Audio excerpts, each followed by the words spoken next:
Samantala, nagsagawa ng isang maritime exercise ang Task Force Davao kasama ang Joint Task Force Haribon ng Mega Davao. Kaugnay po ng mga malalaking kaganapan sa lungsod ngayong taon.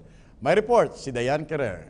Ilang paghahanda sa mga malalaking kaganapan sa Davao City ngayong taon, nagsagawa ng isang maritime exercise ang Task Force Davao kasama na rin ang Anti-Terror Unit na Joint Task Force Haribon ng Mega Davao. Ipinakita ng mga ito ang kanilang high-speed boats, patrol boat flights at rubber boats na gagamitin ng kanilang hanay oras na may anumang act of terrorism sa marine area. JTF Haribon as the counter-terrorist force created specifically for Mega Davao is really enhancing its readiness level. And one way to enhance yung readiness level namin is through these simulation exercises. Bahagi ng JTF Haribon, importante na handa ang seguridad sa marine area na posible ring panggalingan ng security threat. We're already very visible and we're really strong in our checkpoints on land.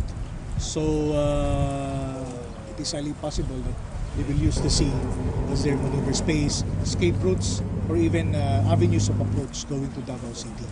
Ayon naman sa Task Force Davao, wala naman itong natatanggap na anumang security threat.